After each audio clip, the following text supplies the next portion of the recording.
La ley del péndulo, por el venerable maestro Samael Aún Weor. La humanidad vive entre el batallar de la antítesis, entre la lucha cruenta de los opuestos. A veces nos encontramos muy alegres, otras veces nos hallamos deprimidos. Tenemos épocas de progreso, de bienestar, unos más que otros de acuerdo con el karma. También tenemos épocas críticas en lo económico, en lo social, etc. Hay veces que nos sentimos optimistas con relación a la vida y hay veces que nos sentimos pesimistas. Siempre se ha visto que a toda época de alegría, de contentamiento, le sigue una época depresiva, dolorosa. Por lo común, a las épocas que nosotros denominamos felices, siguen épocas angustiosas. Es la ley del péndulo la que gobierna realmente nuestra vida. El péndulo de un reloj tan pronto asciende por la derecha como se precipita para ascender por la izquierda. Gobierna también a las naciones. En las épocas, por ejemplo, en que Egipto florecía a orillas del Nilo, el pueblo judío era nómada en el desierto. Cuando Egipto decayó, se levantó victorioso el pueblo hebraico.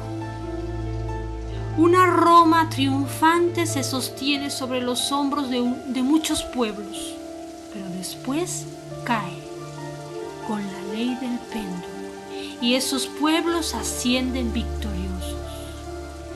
La Unión Soviética se apasionó terriblemente por la dialéctica materialista de Carlos Marx. Pero ahora la ley del péndulo comienza a cambiar. Está pasando al otro lado. La dialéctica materialista ya quedó prácticamente arrinconada. La mayor producción que tenemos en materia de parapsicología se la debemos a la Unión Soviética. Se usa el hipnotismo en las clínicas, la parapsicología en todos los hospitales. Al paso que va, dentro de poco habrá pasado al lado opuesto del materialismo, se habrá hecho mística y espiritual, dejando paso a la parapsicología y luego al esoterismo científico, al ocultismo, a la yoga, etc.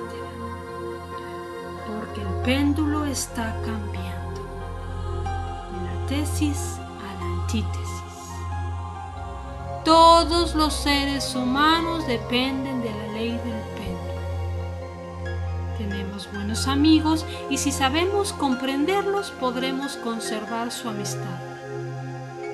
No debemos extrañarnos que un amigo con el cual hemos tenido siempre buenas relaciones resulte de la noche a la mañana con el ceño fruncido, iracundo, berrinchudo, duro en la palabra ante nosotros. ¿Qué hay que hacer? Hay que retirarse para que tenga tiempo de desahogarse. Por el hecho de que nos haga mala cara un día, no debemos desanimarnos, antes bien comprenderlo, porque no hay ser humano que no esté sometido a la ley del péndulo. Esta ley se hace manifiesta especialmente en los nativos de Géminis, del 21 de mayo al 21 de junio. Tienen doble personalidad. Como amigos son extraordinarios, llegan hasta el sacrificio por sus amistades, pero cuando cambia la personalidad, entonces son lo opuesto. Ese es un claro ejemplo de lo que es la ley del péndulo. Dice el maestro: quienes conocemos a los nativos de Géminis sabemos manejarlos. Cuando viene su personalidad fatal o negativa a la manifestación, nosotros no ponemos ninguna resistencia y pacíficamente aguardamos a que vuelva la personalidad simpática a la actividad. La ley del péndulo en el organismo, el sístole y el diástole en el corazón. Durante el diástole, el corazón se abre para recibir la sangre, también organiza, prepara hasta que toma una nueva iniciativa. se contrae y lanza pues la sangre a todo el organismo. Por ese lanzamiento se existe. La gente toda en sus relaciones o en sus interrelaciones vive esclavizada por esta ley. Tan pronto sube con la alegría desbordante, cantando victoria, como se van al otro lado deprimidos, pesimistas, angustiados, desesperados. Las altas y las bajas de la moneda, subidas y bajadas de las finanzas, las épocas de maravillosa armonía entre familias, los tiempos de conflictos y problemas se suceden todos de acuerdo a esta ley. Esta ley es mecanicista en un 100%. La tenemos en nuestra mente, en nuestro corazón y en el centro motor instintivo sexual. En la mente está definida con el batallar de las antítesis, en las opiniones o encontradas. En el corazón, con las emociones antitéticas, con los estados de angustia y felicidad, de optimismo y depresión.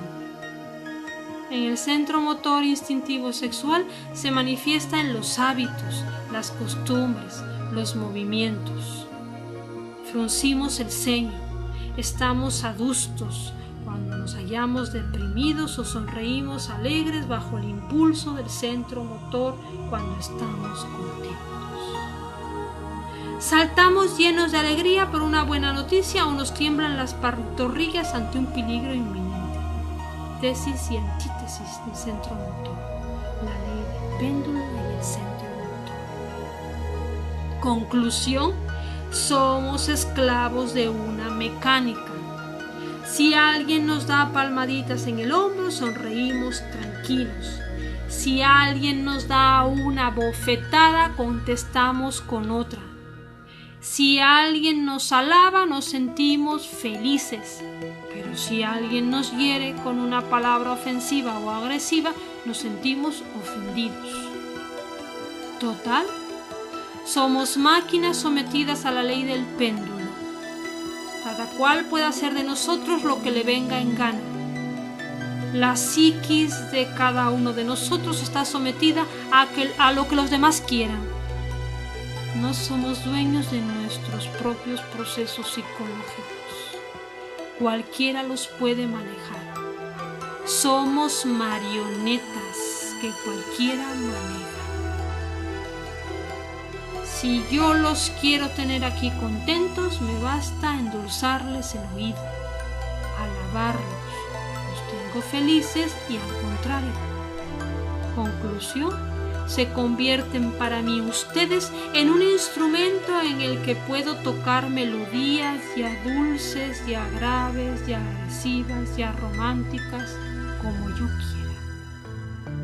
Entonces, ¿dónde está pues la individualidad de las gentes?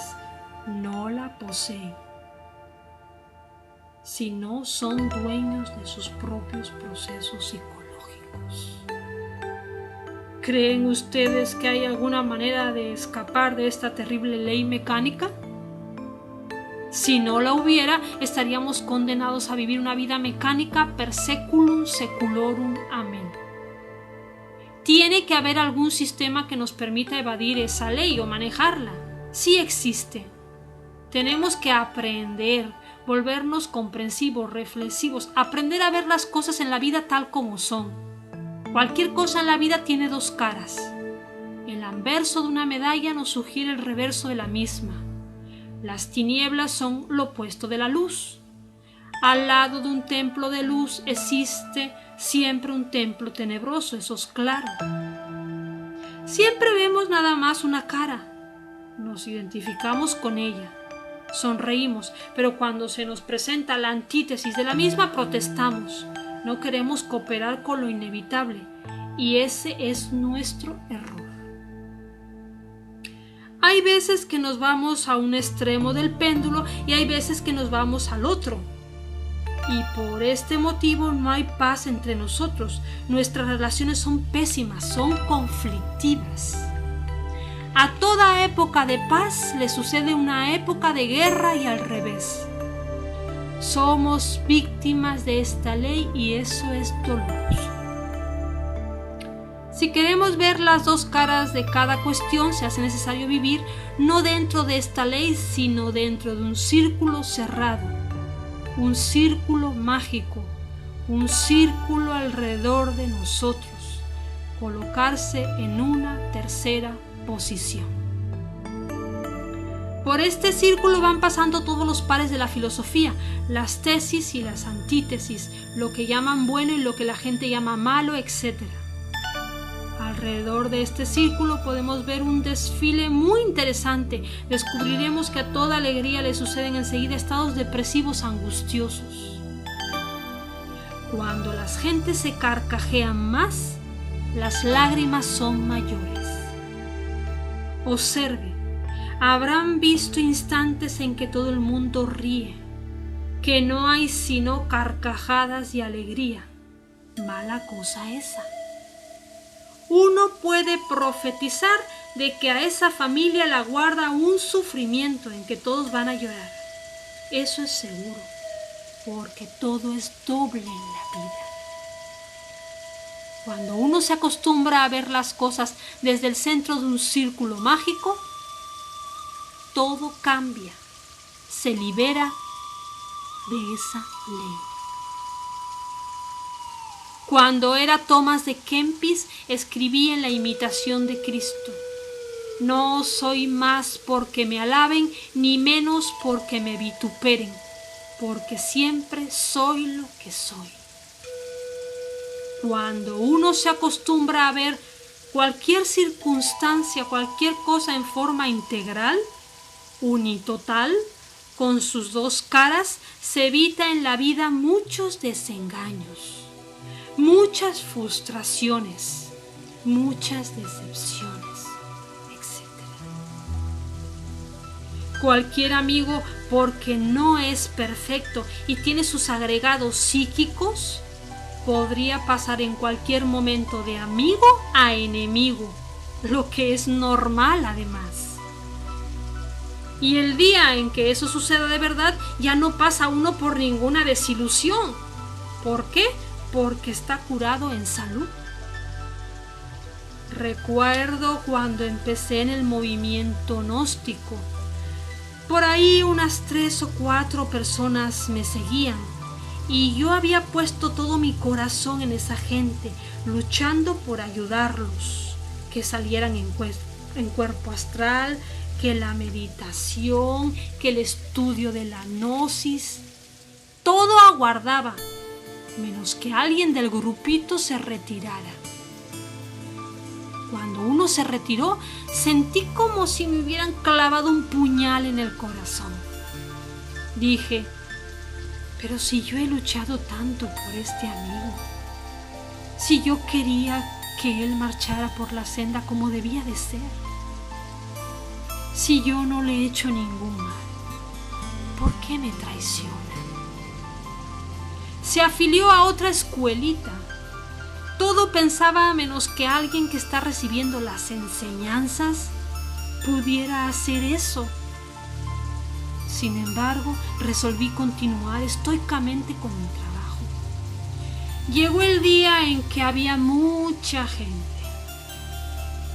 Por aquellos días se me dijo en los mundos superiores que el movimiento gnóstico era un tren en marcha y que unos pasajeros se bajaban en una estación y que otros subían en otra estación, que más allá bajaban otros y mucho más allá subían otros. Era un tren en marcha y yo era el maquinista que iba conduciendo la locomotora. Por lo tanto, no debía preocuparme. Desde entonces me volví estoico. Vi que se retiraba uno y que llegaban 10, 20, 30.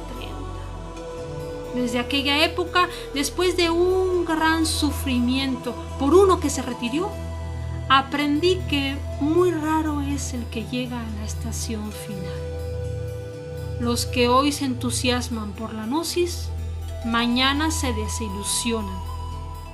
Eso es normal. Todos viven dentro de esa mecánica. Aprendí a ver las dos caras de una persona. ¿Se afilia a alguien a la gnosis? La ayudo y todo, pero estoy seguro que no va a permanecer con nosotros toda la vida, que no va a llegar a la estación final. Como lo sé por anticipado, pues estoy curado en salud. La pobre Blavatsky, por ejemplo, la mataron. ¿Quiénes la mataron? Todos sus calumniadores y detractores y enemigos secretos y amigos, entre comillas, no con pistolas o cuchillos, no. Hablaron mal de ella, la calumniaron públicamente, la traicionaron. Murió la pobre llena de sufrimiento. Ese gusto sí no se lo voy a dar a todos los hermanitos del movimiento. Yo veo en cada hermanito dos caras. Un hermano que hoy está con nosotros, lo aprecio, lo amo, pero el día que se retira para mí es normal. Más bien me extraño cuando alguien dura demasiado. Pero para aprender esta horrible lección tuve que sufrir fuertemente. Dentro del mundo intelectual siempre sentí como una cierta aversión a las opiniones. Una opinión emitida no es más que la exteriorización intelectiva de un concepto, con el temor de que sea otro el verdadero. Esto acusa supina ignorancia. Allí están las antítesis. La opinión deviene de la personalidad y no del ser. La personalidad es múltiple, tiene muchos trasfondos, es artificiosa, está formada por las costumbres que nos enseñaron, con esa falsa educación que recibimos en las escuelas, que nos separó del ser y que no guarda relación con las distintas partes del ser. Nos aleja del ser. Nos conduce por un camino equivocado que nos lleva hasta la involución. De manera que pienso, y estoy pensando aquí en voz alta, que cuando uno no sabe algo es preferible callarse antes que opinar, porque la opinión es el producto de la ignorancia. Uno emite un concepto con el temor de que sea otro el verdadero. Vean ustedes ese dualismo de la mente, la terrible ley del péndulo. A una opinión se le contrapone otra. Objetar es la ley del péndulo. Dime que yo te diré, me derribas y yo te derribo después. Conclusión, dolor. Hace muchos años, hallándome en el mundo astral, hube de invocar a un deiduso, ángel o Elohim o Deva. Algo dijo y de inmediato objeté en forma vulgar y saqué a relucir la antítesis. Yo esperaba que discutiera conmigo, mas no sucedió así. Me escuchó con respeto y veneración. Aduje muchos conceptos y cuando concluí, yo pensaba que iba a tomar la palabra para rebatirme. Vi con gran asombro que hizo este signo. Se inclinó reverentemente, dio la espalda y se fue. Me dio una lección extraordinaria.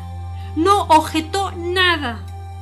El ángel había pensado más allá de las objeciones, porque éstas pertenecen al péndulo. Lo mejor es que cada cual diga lo que tiene que decir y que no le pongamos objeciones, porque cada cual es libre de decir lo que quiera. Por ejemplo, una persona nos desagrada. Ay, es que me cae tan gorda esa persona. Una cosa es que nos desagrade y otra cosa que le pongamos objeciones, que protestemos. Ay, pero es que me cae tan mal, es un problema esa persona. Y estemos buscando subterfugios para apuñalarla, para eliminarla, etc.